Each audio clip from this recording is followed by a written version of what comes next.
السلام عليكم ورحمة الله وبركاته حبايبي طلاب أولى إعدادي، يا رب تكونوا بصحة وخير. معاكم مستر أحمد، وبإذن الله النهاردة يا شباب هنبدأ نحل التدريب الشهري الأول. ده اعتبره تدريب كده قبل امتحان الشهر، محتاج إن أنتوا تذاكروا كويس جدا عشان غالبا امتحان الشهر هيجي من اللي إحنا هنحله النهاردة بإذن الله.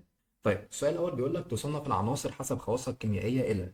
العناصر يا ولاد إحنا عارفين إن هي بتتقسم لكذا حاجة، في عندنا فلزات، وعندي لا فلزات، وعندي أشباه فلزات، وعندي غازات إيه؟ غازات خاملة. السؤال اللي بعده، يحتوي مستوى الطاقة الخارجي للفلزات على نقط إلكترونات على أقل من 4. احنا عارفين قلنا إن الفلزات أقل من 4، بينما اللافلزات يحتوي غلافها على أكثر من إيه؟ من 4، بس مش 8، يعني 5 أو 6 أو 7. طب اللافلزات نقط التشكيل، اللافلزات غير قابلة، بينما الفلزات قابلة للتشكيل. اللافلزات رديئة التوصيل للإي ما عدا الجرافيت، يبقى هي رديئة التوصيل للكهرباء. هي الحراره برضو، بس هو طالما قال لي ما عدا الجرافيت، الجرافيت بيوصل، فهي رديئه التوصيل للكهرباء ما عدا الايه؟ الجرافيت. معظم الفلزات تتواجد في الحاله الصلبه. الفلز الوحيد اللي بيوجد في حاله سائله هو الزئبق. حد فاكر يا ولاد الزئبق ده كان رمزه اتش جي؟ طيب الفلز الوحيد، خلاص، الرابطه التي تربط بين ذرات الفلز اسمها رابطه فلزيه، اللي بتربط الفلز مع بعضه، خدناها السنه دي رابطه فلزيه. عند احتراق الفلزات في الاكسجين، الفلز لو اتحرق مع الاكسجين يعمل اكسيد قاعدي، تكون اكاسيد قاعديه. الفلز مع الأكسجين أكاسيد قاعدية. الفلزات تكون عادة نقط التوصيل الحرارة والكهرباء، الفلزات بتكون جيدة. يحتوي مستوى الطاقة الخارجي للفلزات على المفروض 1 أو 2 أو 3 إلكترون عشان هي فلزات. جميع الفلزات صلبة ما عدا لسه قايلين عليه الزئبق اللي هو الاتش جي، الزئبق سائل. تتميز الفلزات بنقط معدني، بريق معدني، ونقط للطرق والسحب قابلة، اللي هي قابلة للتشكيل يعني. يستخدم نقط في صناعة القطب الموجب للعمود الجاف الجرافيت عشان هو بيوصل كهرباء. العمود الجاف يا ولاد اللي هو البطارية الحجارة، نحط فيها جرافيت. الرابطة الفلزية هي تجاذب ما بين ايه؟ أيون موجب وسحابة إلكترونات سالبة. طيب يسمى المخلوط المتجانس الذي يتكون من مصفور فلزين أو أكتر. المخلوط اللي هيبقى عبارة عن فلزين أو أكتر بنقول عليه سبيكة. نقط تحويل النفايات إلى مواد جديدة اسمها إعادة تدوير. مكان ضيق معلش. تتكون سبيكة البرونز من فلز مين بنسبة 95%؟ 95% بيكون نحاس، والباقيين هيبقى ال 5% دولت قصدير. طيب من أمثلة المجموعة الذرية السالبة وحديد التكافؤ، عايز مجموعة سالبة وحديد التكافؤ، عندي النترات NO3 ديت -1، عندي كمان مجموعة سالبة ال OH الهيدروكسيد، أو ممكن أقول له النترات والهيدروكسيد بالعربي، أو ممكن أقول له كده NO3 و OH. من أمثلة المجموعات الذرية ثنائية التكافؤ، الثنائية قلنا المجموعات اللي فيها كاف، اللي هي الكربونات والكبريتات. الكربونات اللي هي CO3 كان فيها -2، والكبريتات SO4 فيها -2 برضه. المجموعة الذرية الوحيدة الموجبة هي مجموعة الأمونيوم NH4 وهي موجب 1. بينما المجموعة مين ثلاثية التكافؤ الفوسفات BO4، الفوسفات كان فوقها يا شباب موجب 3. تقسم الأحماض حسب قوتها إلى أحماض قوية زي ال HCl، وفي أحماض ضعيفة زي الخل.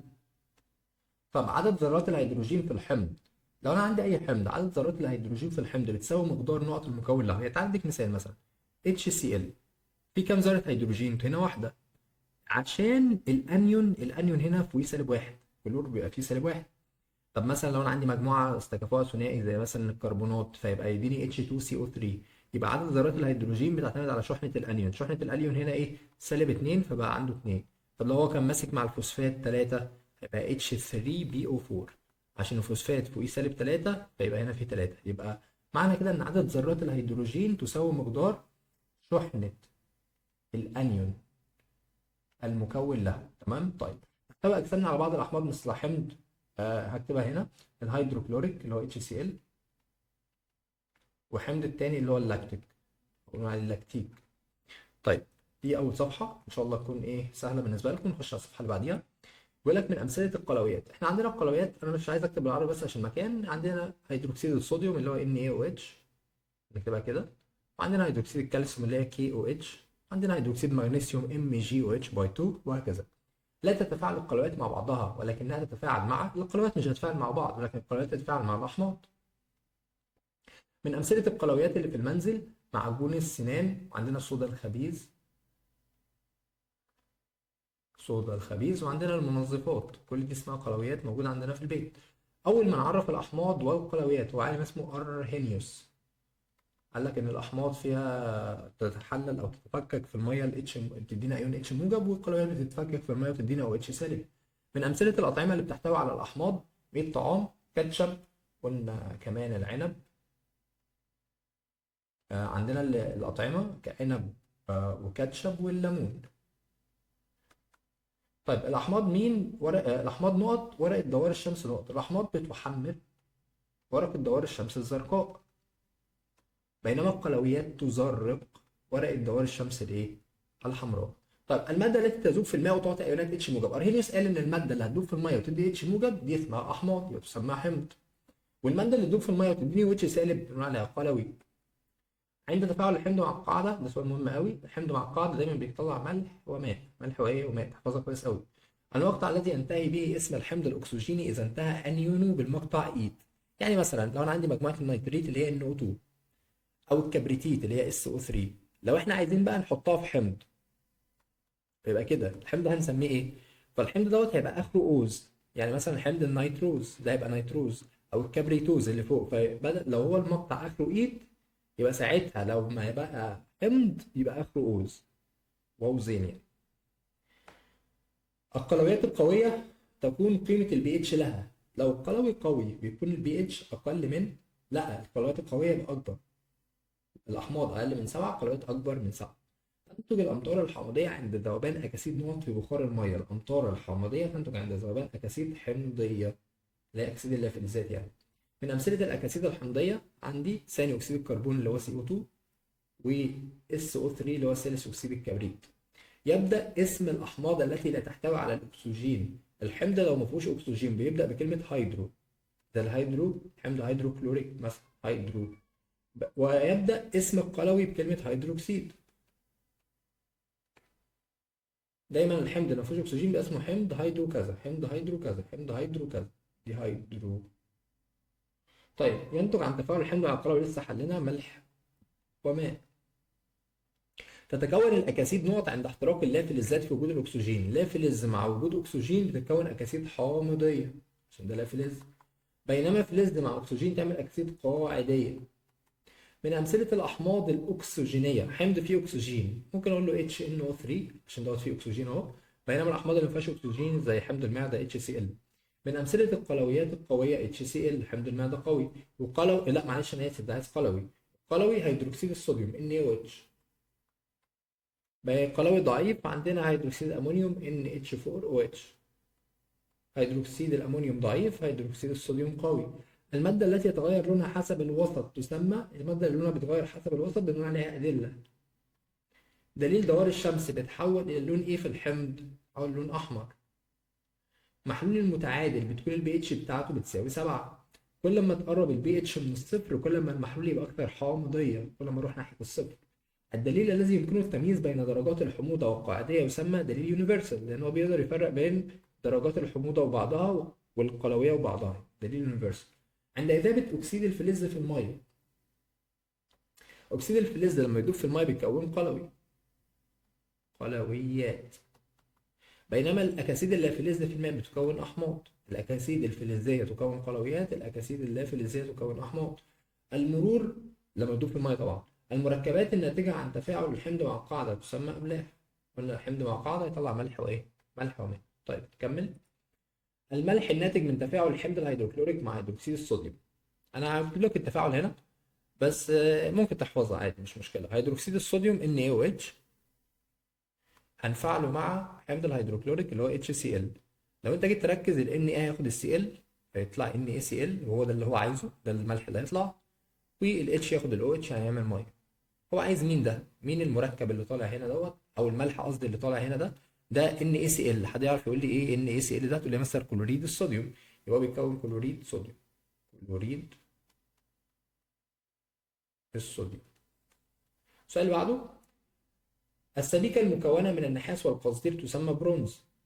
سبيكة فيها نحاس وقصدير نقول عليها برونز. إضافة فلزات أخرى إلى الفلزات النقية يحسن من خواصها ويسمى الناتج سبيكة. لما تحط فلزات على بعض بيعملوا سبيكه وتسيحهم يعني.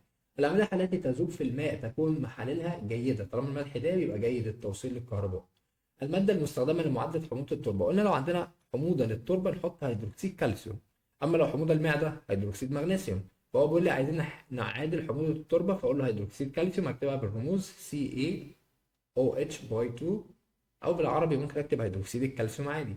المطر الحمض الذي يتكون بسبب ذوبان غاز مين في ميه المطر؟ المطر الحمض يتكون بسبب ثاني اكسيد كربون او SO3. الماده المستخدمه في علاج حموضه المعده لسه قايل هيدروكسيد المغنيسيوم، ممكن نكتبها بالرموز برضو، الصيغه الكيميائيه بتاعته MgOH باي 2، هيدروكسيد مغنيسيوم. عمليه تحويل النفايات الى مواد قابله للاستخدام دي اسمها اعاده تدوير. معلش انا بحل بسرعه عشان خاطر بس الاسئله كتير قوي، فانت طبعا في ماسك الكتاب وبتحل معايا وبتذاكر بقى الاسئله دي. لا تستطيع الكائنات الحيه المعيشه في البحر الميت بسبب ارتفاع نسبه الملوحه في الميه، ميه مالحه جدا. مجموعه النقاط التي يمر بها الجسم اثناء الحركه كان اسمها مسار الحركه. تعرف المسافه بانها هي الذي يسلكه الجسم. المسافه هي المسار الكلي الذي يسلكه الجسم من البدايه الى النهايه. تعرف نقط بانها اقصر خط مستقيم دي الازاحه. المسافة المقطوعة خلال وحدة الزمن اسمها سرعة. القدرة على بذل شغل اسمها طاقة. الطاقة هي القدرة على بذل شغل. طاقة الوضع هي الطاقة المختزنة بالجسم نتيجة الشغل المبذول عليه. الشغل هو مقدار الطاقة اللازمة لتحريك الجسم إزاحة، لازم أحركه إزاحة في نفس اتجاه القوة. تقاس الطاقة بوحدة جول، أنا عاملها حرف الجي، وتقاس الشغل برضه بوحدة جول حرف الجي، ممكن تكتبها له جول بالعربي كده، جول عادي. تقاس الكتلة بوحدة كيلو جرام أو كي جي اللي هي كيلو جرام، ويقاس الوزن بوحدة نيوتن الإن. يتناسب الشغل طرديا مع الشغل أصلا بيساوي يا شباب، الشغل بيساوي قوة في إزاحة، يبقى هو بيتناسب مع القوة وبيتناسب مع الإزاحة. من وحدات قياس السرعة، السرعة تقاس بوحدة متر على الثانية أو كيلو متر على الساعة، أما الإزاحة تقاس يا إما بمتر أو كيلو متر. ماشي؟ طيب طبعا في حاجات تانية ممكن أقول سنتي، بس يعني دولت أشهر حاجة. ما المقصود بكل من سمي الله بقى كده عشان ايه شكلها هنكتب كتير في الجزئيه دي. طيب بيقول لي ما المقصود بالفلزات. هبدا خالص هنا على جنب كده، ايه هي الفلزات؟ دي رقم واحد. الفلزات احنا قلنا هي مواد صلبه، معظمها صلب. هي مواد جيده توصيل الحراره. يعني انت تعرف عن الفلزات اكتبه مواد جيده توصيل للحراره والايه والكهرباء وقابله للتشكيل. طبعا بكتب بسرعه بس عشان ايه نلحق نخلص. اللافلزات عكسها مش هكتبها، اقول ان اللافلزات هي مواد رديئه التوصيل للحراره والكهرباء ما عدا الجرافيت وغير قابله للايه للتشكيل. طب الرابطه الفلزيه، الرابطه الفلزيه دي رقم 3. الرابطه الفلزيه قلنا هي عباره عن تجاذب ما بين ايون موجب وسحابه الكترونات ايه، سحابه الكترونات سالبه. رقم 4 بيقول لك السبيكه احنا قلنا عباره عن مصفور فلزين او اكثر، دوب فلزين او اكثر مع بعض يعملوا سبيكه. رقم 5 إعادة تدوير. إعادة تدوير هي إعادة استخدام النفايات مرة، إعادة استخدام النفايات مرة أخرى لتصبح صالحة للاستخدام. إن إحنا نعيد استخدام النفايات تاني دي اسمها إعادة تدوير. المجموعة الذرية رقم 5، لا رقم 6 المجموعة الذرية دي رقم 5. المجموعة الذرية هي عبارة عن أيون لأكثر من ذرة وأكثر من عنصر. تمام؟ طيب رقم 7 هنكمل. رقم 7 هي رقم 7 بيقول لي ايه هي الأحماض؟ الأحماض هي مواد تذوب في الماء وتعطي اتش موجب، أيون اتش موجب. القلويات عكسها مش هكتبها، هي مواد تذوب في الماء وتعطي او اتش سالب. رقم 9 الأحماض الأكسجينية. الأحماض الأكسجينية هي عبارة عن أحماض يحتوي الأنيون بتاعها على أكسجين. الأنيون فيه أكسجين زي HNO3 مثلا. بص الأنيون فيه أكسجين أهو، يبقى دي أحماض أكسجينية. رقم 10 الأحماض القوية هي أحماض جيدة التوصيل للإيه؟ للكهرباء. رقم 11 الأحماض الضعيفة هي أحماض رديئة أو ضعيفة، هي أحماض ضعيفة التوصيل للكهرباء. رقم 12 ايه هي القلويات؟ حليناها. القلويات هي رقم 8 اللي هي مواد لا تذوب في الماء وتعطي او اتش سالب، فمش هنحلها تاني. رقم 13 الأكاسيد. الأكاسيد هي عبارة عن مركبات تنتج من اتحاد الأكسجين. الأكاسيد يعني الأكسجين يمسك مع فلز أو لا فلز، فلز أو لا فلز مسك مع أكسجين يعمل أكاسيد. رقم 14 الأمطار الحمضية هي عبارة عن أمطار تنتج من ذوبان الأكاسيد الحامضية مع بخار الماء في الهواء. يعني البخار اللي في المية بخار المية اللي في الهواء لما بيجي يتحد مع الأكسدة الحامضية بيعمل أمطار حمضية. رقم 15 سبيكة البرونز هي عبارة عن سبيكة تتكون من سبيكة من النحاس. النحاس بيكون 95% وقصدير 5%. طيب السؤال اللي بعده رقم 16 الأكاسيد الحامضية. الأكاسيد الحامضية هي أكاسيد تذوب في الماء مكونة أحماض. الأكاسيد الحمضية تذوب في المية وتدي أحماض. الأكاسيد القاعدية هي أكاسيد قد تذوب في الماء أو يذوب بعضها في الماء. هي أكاسيد يذوب بعضها في الماء، ولو دابت تكون مكونة قلويات. الأكاسيد الحمضية تعمل أحماض، الأكاسيد القلوية تعمل قلويات. آخر حاجة الرقم الهيدروجيني. الرقم الهيدروجيني يا ولاد هو عبارة عن مقياس مدرج من 0 إلى 14 يعبر عن الحموضة والقاعدية. عبارة عن تدريج احنا اتعمل اللي عمله سورنسن، مقياس من 0 ل 14 يعبر عن الحموضة والقاعدية. قلنا إن 7 متعادل أعلى من 7 قاعدي أقل من 7 حامض. تمام. طيب السؤال اللي بعده الأملاح. رقم 19 عايز يعرف يعني ايه الأملاح. فالأملاح هي عبارة عن هي عبارة عن مركبات تتكون من المركبات. الأملاح دي عبارة عن كاتيون ومعاها أنيون. طب الكاتيون بيبقى قلوي، بتتكون من كاتيون قلوي. مركبات تتكون من كاتيون قلوي مع أنيون حمض. الكاتيون بتاع القلوي لما يمسك مع الأنيون بتاع الحمض يعمل ملح، وهي أصلا بيطلع من تفاعل الملح الحمض مع القلوي. رقم 20 المسار. آه مسار الحركة هي مجموعة النقاط التي يمر بها الجسم أثناء الحركة. مجموعة نقاط يمر بها الجسم أثناء الحركة. طبعا آسف على الخط بس عشان بكتب بسرعة وبكتب كتير بس. 21 المسافة. المسافة هي المسار الكلي الذي يسلكه أو يقطعه الجسم من البداية للنهاية. طيب رقم 22 الإزاحة. الإزاحة هي أقصر خط مستقيم من موضع البداية إلى النهاية. طيب رقم 23 إيه هي السرعة؟ هي المسافة المقطوعة خلال وحدة الزمن.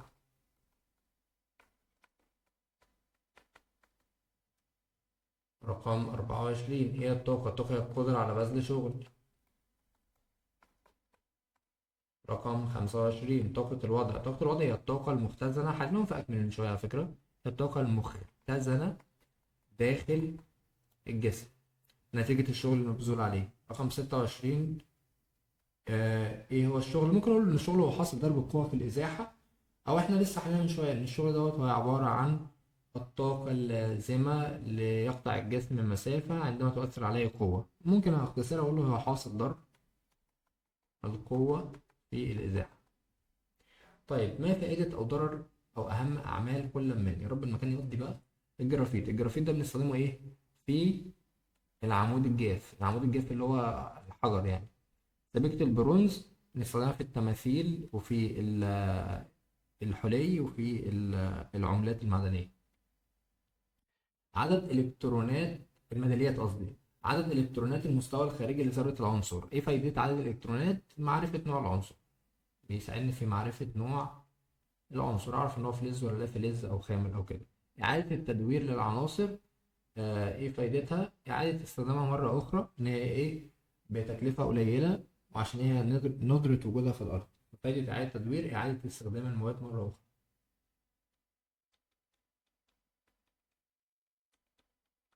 طيب حمض الهيدروكلوريك إيه فايدته بالنسبة لأجسامنا؟ بيساعد في هضم الطعام عشان هو في المعدة. حمض اللاكتيك بيمد العضلات بالطاقة، بيدينا طاقة يعني. طيب شريط دوار الشمس بيفرق بين الأحماض، تفريق الأحماض والقلويات. تفريق أحماض وقلويات، كان ضيق جدا. لبن مغنيسيا قلنا بيعادل حموضة المعدة. تمام. الأمطار الحامضية. الأمطار الحامضية فايدتها أو ضررها إيه؟ بيقول لك عايز الفايدة أو الضرر. ضرر إن هي موت الشجر والأسماك.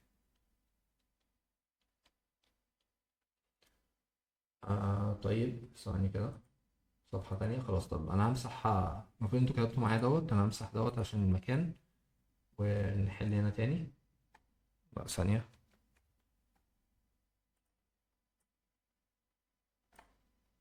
نمسح دوت ودوت. أوكي. طيب نكمل. وقفنا عند الأمطار الحامضية، موت الشجر والأسماك. نخش على رقم 10، أكاسيد الكبريت وأكاسيد النيتروجين، دي اللي بيدوبوا في المية ويعملوا أمطار حمضية. يبقى يؤدوا إلى تكون أمطار حمضية. طيب الأحماض في حياتنا، الأحماض ديت بتبقى موجودة في طعام، يعني تدخل في الطعام مثلا الليمون. القلويات في حياتنا بتدخل في المنظفات مثلا.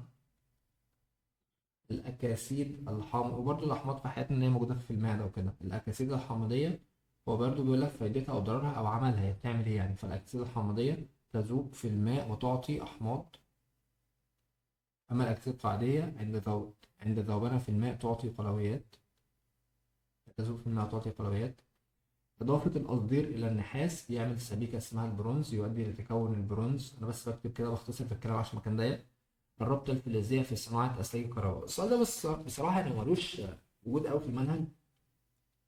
إيه فايدة الرابطة الفلزية في صناعة أسلاك الكهرباء؟ بس إحنا عندنا معلومة إن الرابطة الفلزية بتأثر في درجة الانصهار، وبتأثر في المرونة، إذا كان الفلز يبقى مرن أو لأ. ودوت طبعا بيأثر لما أجي أصنع سلك الكهرباء. أقول الرابطة الفلزية في صناعة، أقول لأنها تؤثر، أو الرابطة الفلزية تؤثر على درجة الانصهار والمرونة، وطبعا ده يؤثر في صناعة الأسلاك الكهرباء. إضافة هيدروكسيد الكالسيوم للتربة بمعادلة هيدروكسيد الكالسيوم، قلنا بيعادل حموضة التربة.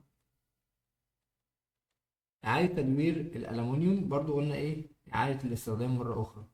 فايدته إن هو بستخدمه مرة إيه؟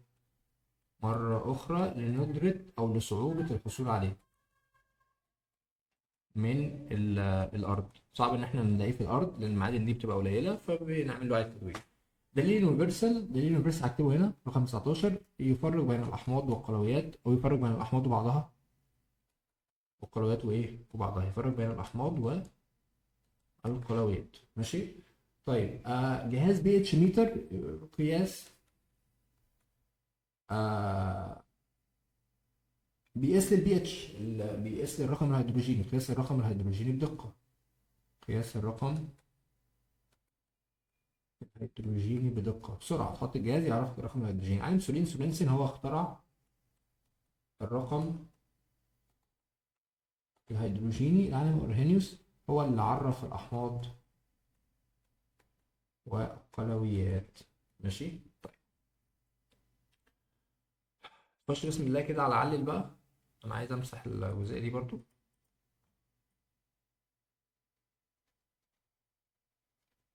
خلينا نكتبها هنا كده. خلي علل هنا. طبعا الناس يا رب تكون بتكتبوا معايا، مش أنا عمال أكتب على الفاضي يعني، فأنتوا بتكتبوا ورايا الإجابات. طيب بسم الله. علل. يستخدم الفلز. أول سؤال بيقول لك ليه بنستخدم الجرافيت في صنع القطب الموجب حجر البطارية؟ هقول لأنه يوصل الكهرباء، لأنه موصل للكهرباء. هو الفلز الوحيد اللي بيوصل الكهرباء. رقم اتنين، الألمنيوم الألمنيوم 13 ال 13 أكثر صلابة وأعلى انصهار من ان 11 باختصار اقول ان الالومنيوم ينتهي، لو جيت توزع الالومنيوم هينتهي توزيعه ب3 الكترون، بينما ال Na اللي هو الصوديوم بينتهي بواحد الكترون. هعملها لك هنا. الالومنيوم 13 قلنا قبل كده لو جيت اوزعه يتوزع 2 8 3 في الترم الاول اخره 3. اما الصوديوم Na 11 لو جيت توزعه يبقى 2 8 1 اخره 1. طبعا احنا قلنا اللي اخره 3 بيكون اكثر صلابة وانصهاره اعلى من اللي اخره 1 عشان الرابطة الفلزية هنا اقوى، يبقى الالومنيوم اقوى. رقم 3 الفلزات موصلة جيدة للكهرباء. برضو هي المعلومة عندنا في المنهج بس مش عندنا ليه الموصلات، ليه هي بتوصل الكهرباء أصلا. فممكن نقول إن هي بتوصل الكهرباء لأنها تسمح بمرور الكهرباء ولوفرة الإلكترونات الحرة. بس هي مش عليكم يعني، مفيش معلومة عنها في المنهج. ليه الفلزات موصلة جيدة للكهرباء؟ أقول لأنها تسمح بمرور الكهرباء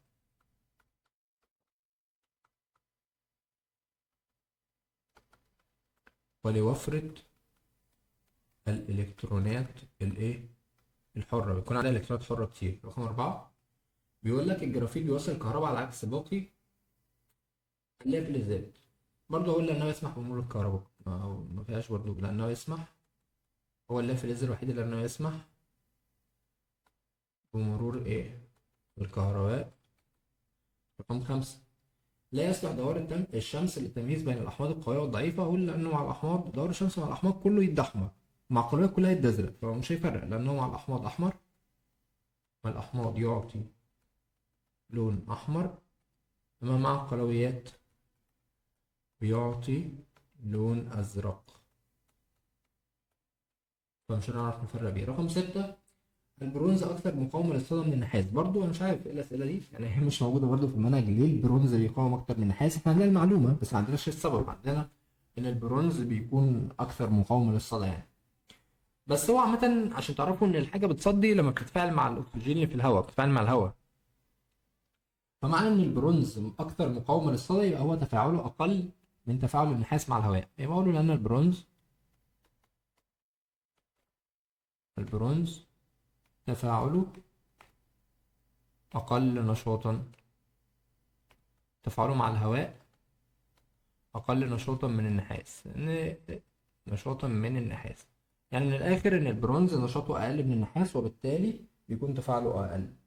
السؤال بعد بيقول لك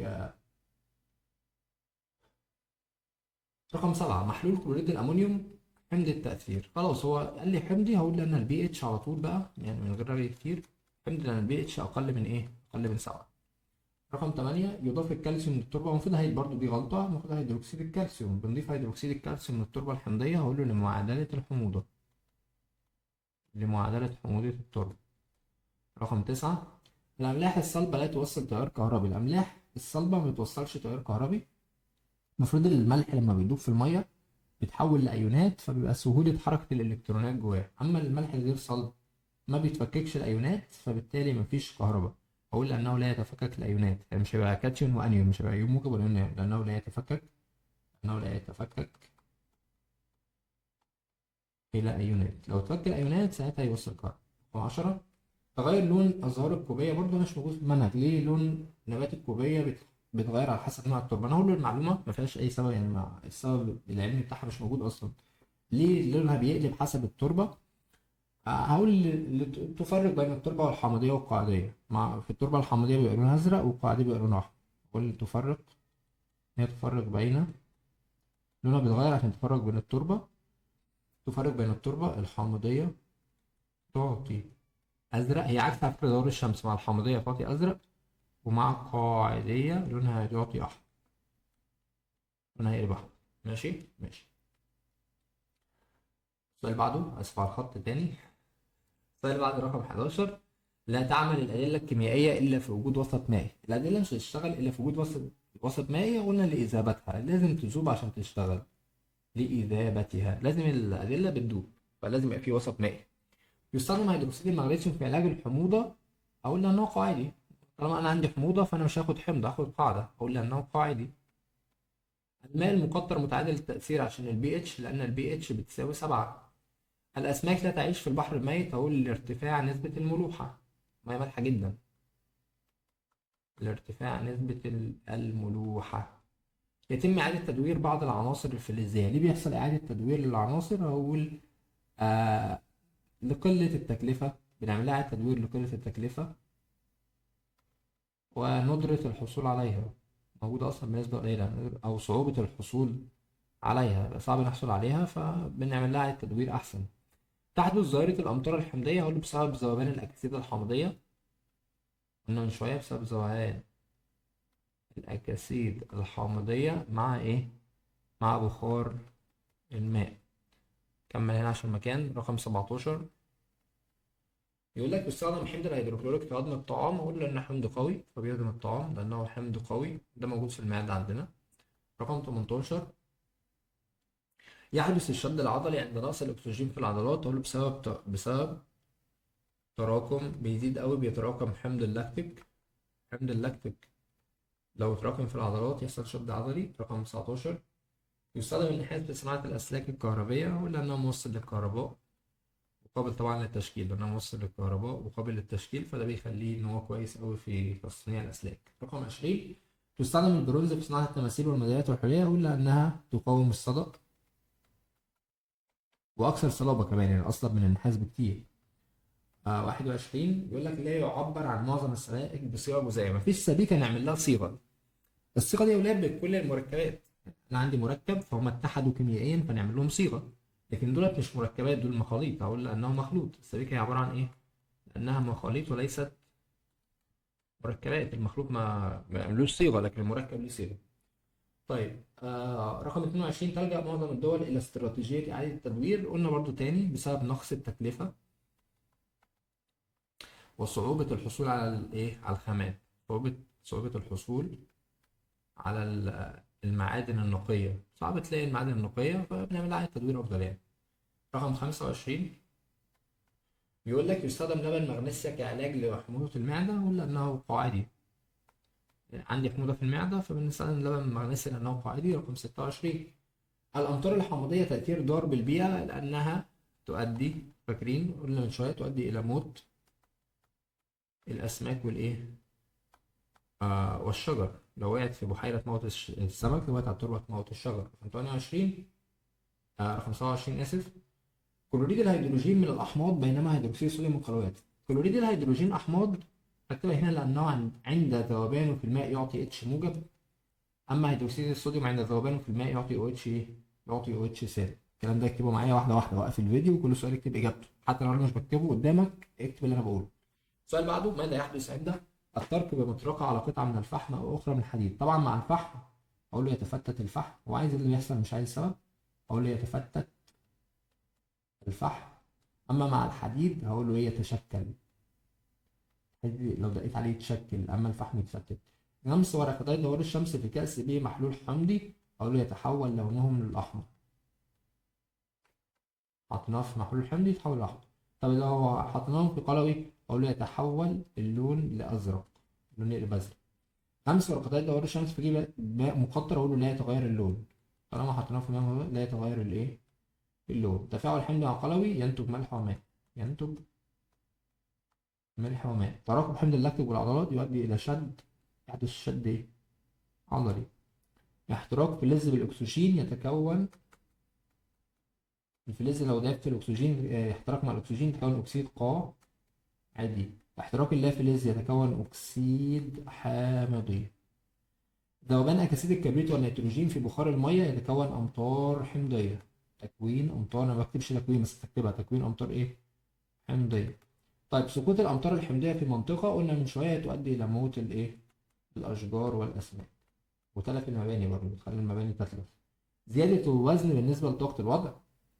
طاقة الوضع هي الوزن في الارتفاع، فلو زاد الوزن هقول تزيد طاقة الوضع. نسيت سؤالين هنا في علل، معلش يا شباب ثانية. هو احنا حلينا 22 وحلينا 25 و26، 23 و24 ما حليناهمش، انا نسيتهم. طيب 23. حمض الهيدروكلوريك ليس من الأحماض الأكسجينية، عشان لا يحتوي حمض الهيدروكلوريك HCl، هل فيه أكسجين؟ لا، هقول لأنه لا يحتوي على على اكسجين يعني.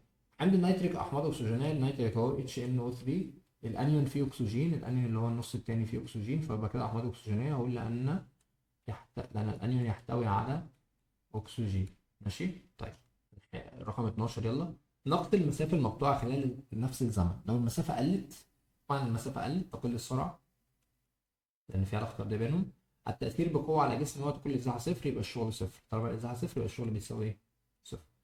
اذكر مثالا، يعني هيقول لك حاجة وأنت تقول له زي مين. طيب عايزين مثال على الفلزات. عايز فلز يبقى أقول له النحاس سي. عايز لا فلز ممكن أقول له الكربون سي. عايز سبيكة هقول له البرونز. عايز حمض اقول له حمض الهيدروكلوريك اللي هو HCl، او حمض، او حمض المعدة. ماشي. عايز قلويات، قلويات يبقى هيدروكسيد الكالسيوم او هيدروكسيد الصوديوم او هيدروكسيد مغنيسيوم. انا بكتبه بس كصيغة عشان بس يبقى اسرع، يعني NaOH اللي هو هيدروكسيد الصوديوم. الاكاسيد عندنا ثاني اكسيد كربون اكاسيد. الاملاح عندنا ملح الطعام NaCl كلوريد الصوديوم. مجموعة ذرية موجبة حلناها في أول خالص إن هي الأمونيوم NH4 دي موجب واحد. مجموعة ذرية أحادية التكافؤ، أو عايز أي حد ممكن على فكرة أقول له ديت، ممكن أقول له النترات NO3 هو سالب واحد. مجموعة ذرية ثنائية عندنا الكربونات CO3 أو عندنا الكبريتات كلهم سالب اتنين. مجموعة ثلاثية قلنا الفوسفات BO4 وهي سالب تلاتة. حمض أكسجيني، عايز حمض فيه أكسجين HNO3 اللي هو حمض النيتريك. حمض غير أكسجيني مفيهوش أكسجين زي حمض المعدة HCl. حمض في جسمك حمض المعدة اللي هو HCl برضو. طب عايز قلوي NaOH. عايز اكسيد قلوي يا ولاد اخره اتش عشان خلي بالكم الحمض اوله اتش. حمض اكسيد فلزي. عايز اكسيد الفلزات، عندي اكسيد مغنيسيوم. فلز يعني مغنيسيوم واكسيد يعني او، يبقى MgO. ممكن اكتب اكسيد صوديوم اكسيد كالسيوم اي حاجه كله صح. اكسيد لا فلزي، عايز ثاني اكسيد مع لا فلز يبقى اقول له ثاني اكسيد كربون عشان كربون لا فلز وده اكسيد اهو، يبقى ثاني اكسيد كربون ده لا فلز. ماده قلويه تستخدم كدواء قلنا لبن مغنيسيا. لبن مغنيسيا ده بيعالج حموضة المعدة اللي هو MgOH باي 2 هيدروكسيد المغنيسيوم. جسم بيبذل شغل، عايز مثال على جسم بيبذل شغل اقول له مثلا ايه. آم، حد بيزق مثلا عربة او حاجة كده بيبذل شغل، ممكن اقول له ايه. دفع رجل لعربة او لكرة. لو واحد شاط كورة برضه بيبذل شغل. جسم لا يبذل شغل، دفع رجل لحائط، واحد بيزق حيطة ما بيبذلش شغل. يبقى انا لو زقيت حيطه لا ابذل شغل، زقيت عربيه زقيت كوره حاجه اتحركت يعني، فانا كده ببذل شغل. طيب قارن بين الفلزات والافلزات من حيث الخواص الفيزيائيه والكيميائيه. طيب دي بصراحه انا هقولها كده بالبق لان محتاجه رغي كتير. الفلزات والافلزات عايزين نعمل مقارنه بين الخواص الفيزيائيه والخواص الكيميائيه. الخواص الفيزيائيه دي اللي هي ايه، الحاجات اللي من بره، يعني مثلا ايه. في البريق الفلزات دي خاصيه فيزيائيه ان الفلزات لها بريق والافلزات ليس لها بريق. برضو التشكيل دي فيزيائيه ان الفلزات قابله للتشكيل والافلزات غير قابله للتشكيل. ممكن نقارن برضو من حيث عايز خواص كيميائيه، ان الخواص الكيميائيه اللي هي في التوزيع ان الفلزات ينتهي توزيعها بواحد او اثنين او ثلاثه الكترون، اما اللافلزات ينتهي توزيعها بخمسه او سته او سبعه الكترون. الخواص الفيزيائيه برضو توصيل الحراره والكهرباء دي خواص فيزيائيه. طيب رقم اتنين، الاحماض والقلويات من حيث التاثير على دوار الشمس. الاحماض بتعمل ايه في دوار الشمس؟ بتحمر ورقه دوار الشمس، اما القلويات تذر ورقه دوار الشمس. الاحماض القلويه ضعيفه، القلويه جيده توصيل الكهرباء يبقى جيده في توصيل الكهرباء، اما دي ضعيفه في توصيل الكهرباء. القلويات القويه والقلويات الضعيفه برضه نفس الكلام، القلويات القلويه جيده في توصيل الكهرباء، القلويات الضعيفه ضعيفه في توصيل الكهرباء. وممكن اقول من امثله، يعني ممكن اقارن اصلا اسيبني من الكهرباء خالص واقول ان الاحماض القويه مثلا، تعال نقول لك هنا الاحماض القويه زي HCl ده قوي. طب حمض ضعيف مثلا حمض الخل اقول له حمض الخليك. فده امثله. طيب القلويات القويه هيدروكسيد الصوديوم NaOH. القلوي الضعيف هيدروكسيد امونيوم NH4OH.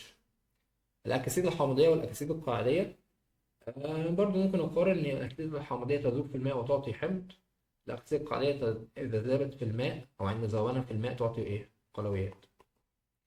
طيب اكتب الصيغة بقى، عايزين الصيغة اللي هي الرمز بالكيمياء، يعني كلوريد الصوديوم، الصوديوم يعني Na والكلوريد يعني Cl، يبقى كلوريد صوديوم NaCl. هيدروكسيد كالسيوم، كالسيوم يعني Ca، والهيدروكسيد OH بس الكالسيوم ثنائي فيبقى اسمها CaOH باي 2. كبريتات الأمونيوم الألمونيوم، كبريتات الألمونيوم الألمونيوم Al تكافؤ ثلاثي، والكبريتات SO4 ثنائي، فدي ثنائي تدي اللي جنبها 2 والألمونيوم ثلاثي يقوم رايح فاتح قوس ويديها كلها 3. نترات البوتاسيوم، بوتاسيوم كي، النترات NO3. كربونات الصوديوم، الصوديوم Na، وكربونات CO3، بس الكربونات ثنائي في اللي جنبه اتنين. اكسيد المغنيسيوم، المغنيسيوم Mg، والاكسيد O. كده انا حليت لحد رقم 6. نحل 7 هنا عشان المكان. رقم 7 بيقول لي ايه؟ فوسفات الكالسيوم، الكالسيوم Ca ده تكافؤ ثنائي يا ولاد، كنا بنعملها كده. والفوسفات BO4 تكافؤ ثلاثي، فكانوا بيبدلوا التكافؤات مع بعض، فانا على طول كنت بقول ان Ca تاخد 3، والBO4 عشان دي مجموعة بنفتح لها قوس كده ونحط تحتها 2. رقم 8 كلوريد حديد 3، الحديد اللي هو Fe، بس ده حديد 3 يبقى دوت بتاعه 3.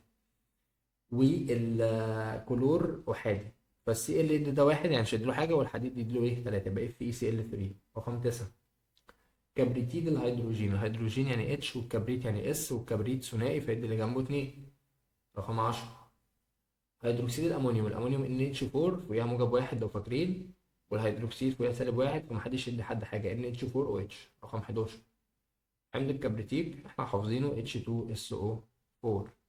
رقم 12 حمض النيتريك HNO3. رقم 13 حمض الهيدروكلوريك HCl، ملاحظين الحمض دايما اوله H. 14 ثاني اكسيد الكبريت، كبريت يعني S، ثاني اكسيد يعني O2. رقم 15 اول اكسيد النيتروجين، نيتروجين يعني N، واول اكسيد يعني O بس. رقم 16 نترات فضة، فضة يعني Ag احادي، والنترات احادي برضو NO3، يبقى تتنزل زي ما هي AgNO3. كبريتيد الصوديوم، الصوديوم يعني Na، والكبريتيد يعني S، والكبريت ثنائي اللي جنبه 2. أكسيد الألمنيوم، الألمنيوم Al تكافؤ ثلاثي اللي جنبه 3، والأكسجين ثنائي اللي جنبه 2، يبقى الأو اللي جنبه 2 والألمنيوم اللي جنبه 3، يبقى إيه Al2O3. طيب كده كتبنا الصيغة اللي بالصفحة. طيب هو المرة دي بقى أجيبها لك بالصيغة وأنت تعملها له بالعربي. رقم 1 NaCl كلوريد صوديوم، دي مهمة أوي، شكلها تيجي في الامتحان بتيجي كتير، ده ملح الطعام على فكرة. واللي جنبه ده OH يعني هيدروكسيد، وده كالسيوم، وده هيدروكسيد كالسيوم. مهم قوي يا ولاد الرموز ديت، قلت لكم الترم الاول. دي كبريتات ودي الومنيوم، وكبريتات الومنيوم بنبدا نسمي من اليمين كبريتات الالومنيوم.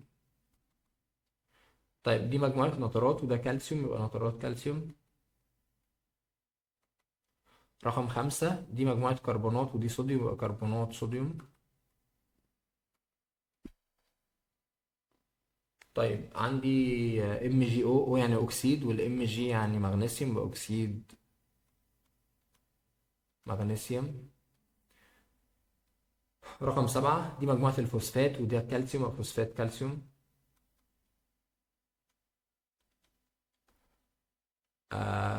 H2S لسه حللها كبريتيد هيدروجين، بس هو كان جايبها لي بالعربي وانا عملتها كبريتيد هيدروجين.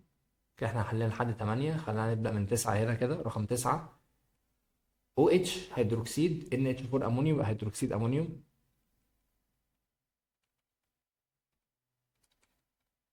رقم 10 H2SO4 ده حمض الكبريتيك. رقم 11 HNO3 حمض نيتريك. رقم 12 HCl حمض هيدروكلوريك. صراحة الكتابة الكتيرة دي مملة، الواحد عايز AI يقول يكتب على طول. رقم 13 SO2 ثاني أكسيد الكبريت، بالعربي كده. بص دي كده 2 يعني ثاني، و يعني أكسيد، والإس كبريت، يبقى ثاني أكسيد كبريت. رقم 14 NO، يبقى ده لسه حالين من شوية، أول أكسيد نيتروجين، أول أكسيد النيتروجين. رقم 15 AgNO3 يبقى نترات فضة. رقم 16 CuSO4، SO4 كبريتات، والCu نحاس يبقى كبريتات نحاس.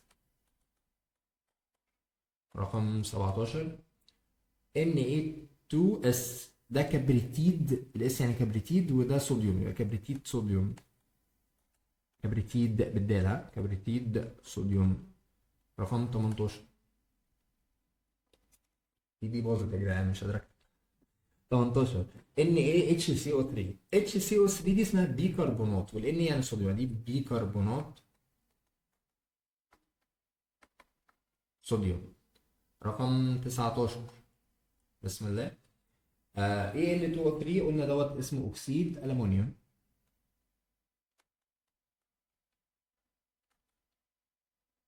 عايز اقول لك ملحوظه، يعني تعالى اقولها لك كده هنا، انت فاضيه كده اشرحها لك هنا ونرجع تاني. بص كده Al2O3 قلنا عليه اكسيد الومنيوم، مع ان السي او 2 قلنا عليها ثاني اكسيد الايه الكربون. ليه ما قلناش هنا ثالث اكسيد الومنيوم؟ قال لك بص، لما يكون الاكسجين مع الفلز بننزله زي ما هو. يعني مثلا ادي عندي مثلا الفلز وليكن مثلا نحاس، وادي الاو بنقول عليه اكسيد نحاس. اما هنا بقى مع الفلز مثلا مع الكبريت بقول ثالث اكسيد كبريت او ثاني اكسيد كربون وهكذا. نرجع لموضوعنا عشان بس ما حدش يقول لي ليه ما عملناش ثالث اكسيد الالومنيوم. طب MgSO4، MgSO4 كبريتات، والام جي مغنيسيوم، دي كبريتات مغنيسيوم. ايه ده، احنا الحمد لله قربنا نخلص اهو، دي اخر صفحه. ماشي اوكي. طيب بسم الله بقى، اخر حاجه خالص اسئله متنوعه. ماشي. الاسئله المتنوعه، اول حاجه سين 10 ده بيقول لك ايه؟ ما القاعده المستخدمه لتسميه الاحماض التي لا تحتوي على اكسجين؟ الحمض لو ما فيهوش اكسجين بنعمل ايه؟ يعني مثلا لو عندي HCl نسميه ازاي؟ اي حمض ما فيهوش اكسجين بنقول حمض هيدرو. يبقى اول حاجه من الحمض ايه؟ هيدرو. وناخد الجزء الثاني ونحط له ايه؟ كاف. يبقى دايما القاعده، انا بس مش هكتبها عشان المكان، بس اقول له ايه؟ ان ايه هي القاعده اللي بنسمي بيها الاحماض الغير اكسجينيه؟ هقول له يتم كتابه حمض هيدرو. نكتب حمض ايه؟ هيدرو. وناخد الانيون نحط له يه كاف، يبقى حمض هيدرو كلور اهو، يبقى كلوريك. حمض هيدرو ايه؟ كلوريك. يبقى اكتبها له ازاي بقى؟ هقول له يتم كتابة حمض هيدرو ثم ناخذ اسم الانيون ونضيف له يه كاف، فيبقى حمض هيدرو كلوريك. او زي ده HBr فيبقى اسمه حمض هيدرو بروميك. او HI فيبقى حمض هيدرو يوديد. هتقولوا يه ده هيدرو هيدروكلوريك، هيدرو يوديك وهكذا. ماشي طيب. ما القاعدة المستخدمة هيدروبروميك؟ ما القاعدة المستخدمة لتسمية الأحماض الأكسجينية التي ينتهي اسم الأنيون فيها بالمقطع آت؟ إيه هي القاعدة اللي هنستخدمها عشان نسمي الأحماض الأكسجينية التي ينتهي فيها المقطع آت؟ ماشي، يعني مثلا عندي HCO3 هو قصده كده H2CO3 ديت كربونات، فبنسميها ازاي؟ بنحط حمض ونشيل الألف ت ونحط مكانها أي كاف، يبقى حمض حمض كربونيك او H2SO4. القاعده هتبقى ايه؟ هتبقى اقول له تبقى اسمها حمض كبريتيك. فبالتالي القاعده ايه؟ هقول له ايه؟ نكتب حمض ثم بنحذف الاد دي اللي هو بيقول عليها اد دي، ونضع يه كاف. طب ما القاعده المستخدمه بقى لو الحمض اخره يه ت؟ هقول له برضه نضع كلمه حمض وبنحذف اليه ت ونخليها اوز. يعني مثلا كده بصوا، ديت اصلا اسمها كبريتيت، فتبقى اسمها حمض كبريتوز. او ال HNO2 ده اسمه المجموعه دي اسمها نيتريت، فيبقى اسمها حمض نيتروز وهكذا. فيبقى اسمه حمض ونشيل الايت ونحط اوز. ماشي. ما العوامل اللي تعتمد عليها طاقه الوضع؟ طاقه الوضع طبعا سؤال هبل بصراحه، اللي فوق ده الاثنين ده وده دي قواعد بتفهمها بس مش بتكتبها يعني، بس ما علينا. ما العوامل التي تتوقف عليها طاقه الوضع؟ طاقه الوضع بتساوي ايه في ايه؟ الوزن والايه؟ الوزن والارتفاع. ما العلاقة بين الشغل والقوة الإزاحة؟ علاقة طردية، لو الشغل زاد والقوة الإزاحة يزيدوا. ما العلاقة الرياضية عشان نحسب السرعة؟ هقول له سهلة، إن السرعة بتساوي المسافة على الزمن. رقم 7، ما العلاقة المستخدمة لحساب الشغل؟ هقول له الشغل بيساوي القوة في الإزاحة. طيب ما العلاقة الرياضية المستخدمة لحساب طاقة الوضع بمعلومية الوزن؟ هقول له طاقة الوضع بتساوي، هو عايز القانون، طاقة الوضع بتساوي الوزن في الارتفاع، دي العلاقة. طيب ما العلاقة المستخدمة لحساب طاقة الوضع بمعلومية الكتلة؟ لو انا عندي بقى كتلة، يبقى احنا ساعتها لما انا شرحت لكم الدرس قلنا ان ليها قانونين، ممكن يبقى وزن في ارتفاع او ممكن تبقى الكتلة في شدة الجاذبية اللي هي عجلة الجاذبية يعني في الارتفاع، لأن احنا ممكن نشيل وزن نحط مكانه الكتلة في شدة إيه؟ جاذبية. ما هي شروط بذل الشغل؟ إن تؤثر قوة، عشان نبذل شغل لازم تؤثر قوة، ويقطع الجسم إيه؟ إزاحة، إن الجسم يتحرك. طيب تعال نحل بقى المسائل. أول سؤال بيقول لك إيه يا صديقي؟ السؤال الأول بيقول لك يتحرك جسم، ثانية، ماشي أوكي. أول مسألة رقم واحد هنحلها هنا، طمن الله كده وركز. خلاص قربنا نخلص. يتحرك قطار ليقطع مسافة قدرها 200 كيلو خلال 4 ساعات، عايز السرعة. ببساطة شديدة أقول له إن السرعة بتساوي المسافة، ركزوا في المسائل قوي على الزمن. تعالى نغش من المسألة. المسافة بكام؟ ب 200 على الزمن ب4. هتمسك الآلة وتقسم 200 على 4، فتقريبا فيها 50. وخلي بالك بقى المسافة وحدتها كيلو متر على، والزمن ساعة، يبقى اتش، يبقى كيلو متر على الساعة. خلي بالك من دي. تاني سؤال، جسم وزنه 20 ارتفاعه 5، احسب طاقة الوضع. سهلة برضو، طاقة الوضع بتساوي الوزن في ايه؟ في الارتفاع. الوزن رش من المسألة ب20 نيوتن، في الارتفاع موجود في المسألة ب5، يبقى 20 في 5، 2 في 5 ب10، يبقى 100. وأي طاقة في الدنيا يا أولاد وحدتها جول. رقم 3، حجر كتلته 8 على ارتفاع 6، علما بأن الجاذبية ب10. برضو نفس الكلام، هو ما قاليش هو عايز ايه، بس انا هو لا قال لي عايز طاقة الوضع. ماشي، احنا لسه قايلين دلوقتي ان طاقة الوضع ليها قانون تاني. لو مديني الكتله وركزوا عشان حاجه من دول هيجي في الامتحان لازم. طاقه الوضع بدل ما هي وزن في ارتفاع هقول له يبقى ايه؟ اقول له هي عباره عن الكتله في شده الجاذبيه اللي هي الجي في الارتفاع. برضه ننقل المساله، الكتله بكام؟ 8 في شده الجاذبيه هو قال لي ب 10 في الارتفاع قال لي ب 6، واضربهم في بعض هيبقى 6 في 10 في 8. طلع الاله بتاعتك كده، ثواني امسك الاله كده واحسب.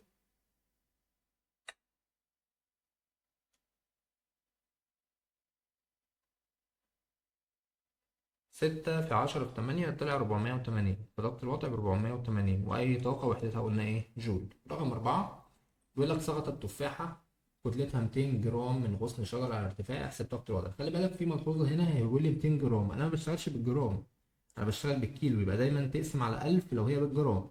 لما أقسمها على 1000 يطلع الكتلة مش ب 200 جرام، هتطلع 2 من 10 كيلو. احنا بنشتغل بالكيلو مش بالجرام، خلي بالكم ملحوظة مهمة. فتفاحة كتلتها 200 جرام، لا هقسم على 1000 يطلع 2 من 10 كيلو. والارتفاع احسب طاقة الوضع. برضه هقول له طاقة الوضع تساوي، أنا معايا الوزن فأقول له القانون الأول اللي هو الوزن في الارتفاع. وننقل يلا يا صديقي ده أنا هنا عندي كتلة. طب أوكي ماشي، لا أنا كده مش هاخد القانون ده لأن هو مديني الكتلة. وأقول له الكتلة في شدة الجاذبية في الارتفاع. طيب تعالى ننقل هنا الكتلة 2 من 10 زي ما أنا حسبتها، في شدة الجاذبية هو مداني فوق أصلا ب10 اهي، في الارتفاع ب5. وقوم رايح ماسك الآلة ومعوض يطلع لي حاجة بالجول، صح؟ طيب تعالى نحسبها برضه على الآلة. هي كده هتطلع ب10 غالبا، بس نتأكد. هتبقى 2 من 10 في 10 في 5، طلع فعلا 10، يبقى الإجابة 10 جول. كده الحمد لله احنا حلينا، مفيش حاجة تانية أعتقد. كده احنا الحمد لله يا شباب حلينا التدريب بتاع الشهر الاول. هو كبير شويه انا عارف وفي حاجات رخمه، عشان كده بقول لك محتاج مذاكره كويس قوي. امتحان الشهر مهم، درجاته مهمه جدا عشان اعمال السنه. فالناس في الكام يوم دول تبدا بقى ايه ان هي تذاكر كل سؤال، واللي يقف معاه حاجه برضو ايه يكلمني على الواتس او ايه او في الحصه ايه نتناقش فيها باذن الله. السلام عليكم.